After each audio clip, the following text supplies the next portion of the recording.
The final Sunday of June, which means the 4th of July is just a few days away. It's a huge time for celebration for many families out there, and it also can be a stressful day for pets. You know, that loud boom that tends to go off when you see the big firework explode in the sky, well, it can make pets anxious. Some even run away during this time of year. Joining me now to talk about how parents can obviously have a huge impact to make sure that their furry friends are safe during the 4th of July is Kerry McKeel with Best Friends, I should say, Animal Society. Good morning to you. Good morning. Who do we have here? This is Oliver. Look at Oliver. Oliver, look how happy he is. He is a happy pup. He's just relaxed. What kind of dog is Oliver? He's a mutt.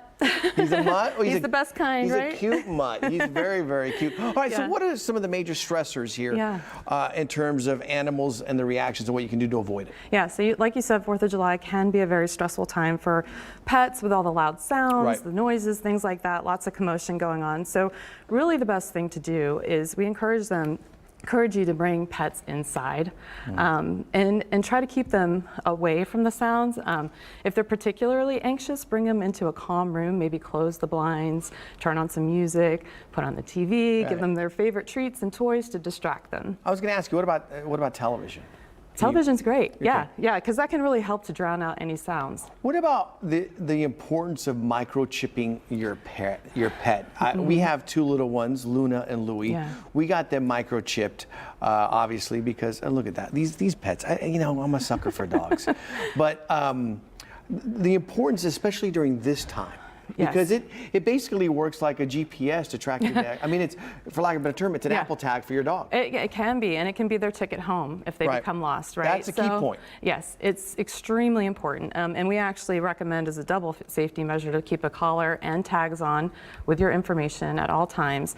Microchips are really important because if the tag comes off for some reason or gets loose, you still have that microchip as a backup. And you want to make sure that your information, your contact information is updated so that if they do become lost, we can quickly reunite your lost pet with you. Right, let me have Oliver. Let me have him. He's just so cute. I had some friends of mine who actually fostered a dog a few months ago. And they did, oh, there you go, Oliver. Come here, buddy. Come here.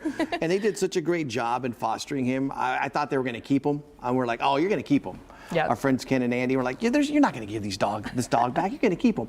They did a wonderful job, and they found it a home. But you're saying also this is a good time to foster a dog. It is a good time. Because of the fireworks, they're going to be inside of a building. They're going to be in a shelter, right? And so one of the most unselfish things that we can do as humans is to foster a pet, especially, with people being off the week of 4th of July, maybe they have a long weekend. Maybe go down to your local shelter and choose to adopt this week or choose to foster.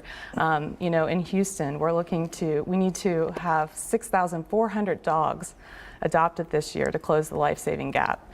So if you have it in your heart to open your home to an adopted dog like Oliver. He looks like Uncle Sam's little pet. Look at this guy. This guy's just He's got beautiful. his firework flare on today. So how long does it take if I want to come down and foster a pet? Somebody's watching this right now and says, I want to foster on Thursday. Well, the great thing is that a lot of times you can go online and you can pre-register to foster. You fill out the application and everything, and then there's instructions for going to your shelter to pick up your foster pet. And like I said, it could even just be a sleepover. It could be one night. It gives them a break from the shelter.